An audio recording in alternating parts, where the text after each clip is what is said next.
Fala, fiel! Canal Fanático Bicolor. Estamos aqui para fazer o pós-jogo de Papão e Avaí. Avaí e Paysandu na ressacada. Resultado 0-0, um empate fora de casa, que acabou sendo, com as circunstâncias do jogo, um bom resultado. Somamos um ponto fora de casa contra um time que tem o melhor ataque da competição, um time que está no G4. Então, nos últimos 4 jogos, dos 12 pontos disputados, nós ganhamos 10. Então, esse ponto é um ponto sim para se valorizar nessa nossa caminhada da Série B. Então, desde já eu queria pedir para vocês se inscreverem no canal, apertar o sininho das notificações, clicar no gostei para o nosso vídeo espalhar, dar o like e quem quiser e puder ajudar no nosso Pix para o nosso canal melhorar ainda mais para você, fiel torcedor bicolor. Esse canal é seu, é da fiel torcida. Pessoal, vamos iniciar nosso pós-jogo de Avaí e Paysandu. Primeiro, parabenizar a fiel torcida de Santa Catarina, que lotou a parte dela. Muita gente, o Claudinei falou isso na entrevista coletiva. A torcida do Papão mais uma vez deu um show, fora de casa também dá show. E ele disse que é comparado só com torcida de Flamengo, Palmeiras, Corinthians, na ressacada quando ele treinou o Avaí que ele viu isso. Um show à parte, a fiel torcida. Nota 10. Pessoal, o jogo, assim, o Paysandu foi escalado. Ao contrário do que toda a imprensa do Pará disse, ele não escalou 3 zagueiros. Ele escalou o time da seguinte forma: ele escalou o Gabriel Mesquita, o Luan, apesar de ser zagueiro, ele escalou novamente como lateral direito, tá? Ele escalou o Thalisson e o Novígio, deixou o Thiago Heleno, para minha surpresa, no banco, e na esquerda o Heverson. No meio de campo, ele entrou com 3 volantes. Ele não entrou com 3 zagueiros, mas ele entrou com 3 volantes: Vilela, Ronaldo Henrique e Anderson Leite. O Marlon fazendo essa composição de ser faz essa ligação entre o meio e o ataque. E o ataque ficou com o Diogo Oliveira e com o Vini Faria. Bom, vamos lá, pessoal. O que eu vi do jogo? O Paysandu começou bem, os 10 primeiros minutos, 15 primeiros minutos. O Marlon deu aquele chute de fora da área, um chutaço, a bola desviou. E o goleiro teve muita dificuldade para fazer aquela defesa, apesar de ser um chute de longe de fora da área. Quase o Papão abre o marcador naquele chutaço do Marlon. Beleza. E depois o Paysandu se desestruturou, o Paysandu se desarrumou. Não conseguia mais. A gente tem que falar a verdade aqui, pessoal. Não estou aqui para mentir, eu tenho que falar minha opinião. O Paysandu se desarrumou o primeiro tempo todo. O Avaí todas ia no lado esquerdo praticamente, tudo na costa do Heverson. O Heverson perdendo bola, dando bola errada, os caras tudo na costa dele. Aproveitaram o lado esquerdo do Paysandu, que era o lado do Heverson, e eles atacaram muito por lá. Era nossa principal deficiência, e o Avaí deitou e rolou por ali. O Avaí teve muita posse de bola, o Paysandu não conseguia sair da defesa para o ataque, não conseguia sair da defesa para o meio campo para o ataque. O Paysandu errava até essa saída de bola da defesa para o meio campo. Então o Paysandu perdeu várias vezes a bola na frente da área, no bico da área, e o Avaí tomava a bola ali, parecia que tinha time do Diniz. O Avaí tomava a bola ali e teve várias oportunidades chutando ali de fora da área e tudo. Teve 2 faltas perto da área, o Avaí, que eles não souberam aproveitar, ainda bem. E o Paysandu não conseguia articular uma jogada interessante para chegar na área do Avaí depois daquele primeiro chute do Marlon. A verdade é essa, pessoal. Meio campo pouco combativo meio campo, e o Paysandu teve dificuldade extrema. O Anderson Leite apagado, não gostei do Anderson Leite ontem. O Vilela e o Ronaldo Henrique esforçados. O Marlon deu chute só. E a defesa do Paysandu tendo que se virar. Mais uma vez, o Gabriel Mesquita fez duas defesas importantes no primeiro tempo. Uma, o cara chegou de frente com ele rebateu com uma mão só. E uma outra também, o cara chegou do lado direito deles lá, do lado esquerdo deles, do lado direito da nossa defesa, chutou forte também. O Gabriel pegou também. Então, muito me preocupou o primeiro tempo. Eu não vi a hora do primeiro tempo acabar. Que era pra gente sair pelo menos com um empate no primeiro tempo para ver se organizava pro segundo. Aí o Diogo Oliveira cai sozinho e depois fez uma postagem na rede social dele dizendo que ele estava tonto, que ele sentiu um mal-estar, uma tontura e que ele preferiu sair para que alguém entrasse no lugar dele, porque ele não estava se sentindo bem. Ele diz que ainda na postagem dele, ele diz que foi decorrente ainda daquele trauma que ele teve no lance do jogo contra o Ferroviário, não sei se vocês lembram, uma bola que vem alçada na área pelo Brian, ele cabeceia junto com o zagueiro e até o Marlon chuta perto da trave. Nesse lance ele se bate e diz que ele está sentindo ainda naquele dia. Então é bom reavaliar essa situação do Diogo Oliveira, que aí quando o Diogo Oliveira sai, ele não estava jogando bem também, mas a gente pede a referência de segurar a bola no ataque. Porque bem ou mal ele lá, além de preocupar os zagueiros que é um cara muito alto, ele prende a bola vem, ele domina, ele prende, ele espera chegar alguém para ele tocar.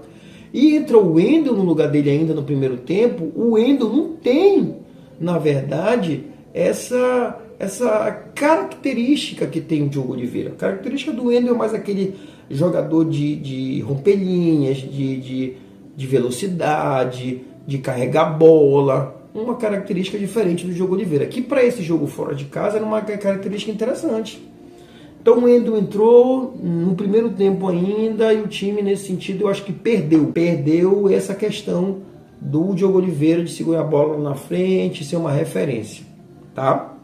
No segundo tempo ele volta com o Brian no lugar do Ronaldo Henrique, ele tira um volante, né? Ele estava jogando com 3, tira um volante, que foi o Ronaldo Henrique, e ele entra com o Brian. No segundo tempo o time melhora um pouco, pelo menos se organiza mais. O time se dispõe no campo de uma forma mais organizada, com certeza o Claudinei viu isso, e as peças pelo menos ficaram em lugares mais ou menos delimitados. Tá? Então assim, o segundo tempo o Avaí teve chance também, mas foi menos chances. O Avaí teve posse de bola também, mas foi menos posse de bola do que teve no primeiro tempo. O Paysandu conseguia de uma vez ou outra controlar o jogo com um passe gelado e tudo, só que o Paysandu não teve efetividade, o Paysandu não teve um ataque interessante no segundo tempo, pessoal. A gente não está aqui para mentir de novo, estou aqui para falar a verdade, o que eu vi. E o Paysandu não teve um ataque perigoso no segundo tempo, verdade seja dita. Então o Paysandu não conseguiu no segundo tempo levar um perigo real pro gol do goleiro do Avaí. Então o que acontece? Apesar de ter o segundo tempo que o Paysandu parece que controlou mais a questão do ímpeto do Avaí, foi ainda o segundo tempo de posse e de domínio do Avaí, com menos chance, e mesmo assim ainda tiveram algumas chances, duas especificamente, que mais uma vez o Gabriel Mesquita correspondeu, defendeu, rebateu as bolas. Tá? A zaga do Paysandu parece segura, só que nesses jogos assim, ontem, no jogo de Pareceu, que ele estava muito... A zaga estava muito exposta, estava muito fácil chegar na zaga do Paysandu, e a zaga teve que se virar, certo? Então, depois ele coloca o Denner, o Luan pega o terceiro amarelo, então o Luan é desfalque certo para o jogo contra o Atlético Goianiense, dia 12 em Belém, na Curuzu. Então, já que o Luan é desfalque certo contra o Atlético Goianiense, ele não vai poder mais usar o Luan como lateral. Aí ele vai ter que entrar com lateral. Como é o Brian que está jogando, ele mantém essa questão da regularidade, de quem está jogando com ele tem que estar jogando mais ou menos ou bem, ele mantém. Tenho quase certeza que o Brian vai ser o titular da lateral direito, né? Depois também o Vini Faria saiu, né? O Vini Faria não jogou bem de novo, pessoal. O Vini Faria, de novo, ele não joga bem. Ele entrou tão bem no repar, deu escanteio pro gol, ele fez umas jogadas mais ou menos interessantes no repar, mas é o segundo jogo do Vini Faria que ele pouquíssimo acrescenta, tá? Muito pouco. Então ele saiu, o Vini Faria também. E eu queria falar para vocês assim, pessoal, o que eu pude ver. O Paysandu sentiu muito a falta do Rossi e do Garcês, principalmente do Garcês, que está sendo nosso melhor jogador. O Rossi, ele tá... segundo jogo que ele não jogou, né? No jogo contra a Ferroviária ele não jogou agora. Então, sem o Rossi, sem o Garcês, o ataque perde muito, muito. O Vini Faria não deu a resposta ainda, teve essas chances e não deu resposta. O Diogo teve essa contusão e mesmo assim só estavam os dois na frente. Então o Paysandu jogou aquela questão, coisa que eu falei para vocês que eu não queria. O Paysandu tinha que respeitar o Avaí, mas tinha que se impor de alguma forma. E o Paysandu se atraiu muito. O Paysandu chamou muito o Avaí para o campo dele. E a gente teve uma relativa sorte de conseguir esse empate, esse 1 ponto que vai ser importante, que soma, que conta, que a gente não pode abrir mão. Esse 1 ponto que colocou a gente na 17ª posição. O mais importante foi isso. Com um empate, com 1 ponto, a gente subiu 2 posições. Porque a gente vai para a 17ª posição, até beneficiado pela derrota em casa do Amazonas contra o Atlético Paranaense. Então, pelo menos essa rodada, as coisas estão andando bem pra gente na questão de resultado dos adversários. O Volta Redonda já perdeu para o Coritiba, o Amazonas perde em casa para o Atlético Paranaense, né? Então são 2 resultados já muito bons, porque coloca a gente em 17º, a gente está naquela primeirinha posição do Z4. A gente está próximo de sair do Z4 e, se Deus quiser, vai ser contra o Atlético Goianiense que a gente vai sair. Chegou a nossa vez. A gente sair desse C4 para não voltar mais, certo? Então, pessoal, eu vi um Paysandu muito respeitador do Avaí, muito prudente, tá? O segundo tempo, como eu disse para vocês, melhorou um pouco. A zaga de novo jogou muito bem, o Thales, o Novígio. Mas assim, não gostei do Heverson, não gostei. O Vilela também não fez um jogo muito bom. O Ronaldo Henrique foi substituído no intervalo. Não gostei do Anderson Leite também. Entrou o André no lugar dele. Vini, não gostei. Então assim, os destaques do Paysandu nesse jogo foram muito poucos. Para mim só Gabriel Mesquita, Thalisson e Novígio que eu dou. E o Luan também, que não comprometeu novamente na lateral. Está se descobrindo no lateral, mesmo que seja defensivo. O Paysandu tem que ver a questão de, quando for jogar fora de casa, mudar a atitude, mudar a postura. Porque não é o Avaí que era 3º, 4º colocado, com 19 gols, a gente tem que jogar assim. O Paysandu tem que mudar a postura fora de casa, ser mais incisivo, para não que a gente não vai ter sorte toda vez assim não, se a gente jogar assim. Todo jogo fora de casa a gente for ter que jogar assim, a gente vai ficar refém da Cruzul, a gente vai ficar refém da torcida, se bem que tinha muita torcida lá, mas a gente vai ficar refém do Caldeirão? Não, a gente tem que jogar também fora de casa para conquistar pontos, certo? Então isso aí é uma coisa que o Paysandu tem que ver. Agora vamos virar a chave, porque a gente volta para casa, para pegar um Atlético Goianiense que eu vejo o dirigente deles lá, o Adson, que todo jogo escroteia com eles, mesmo quando ganha.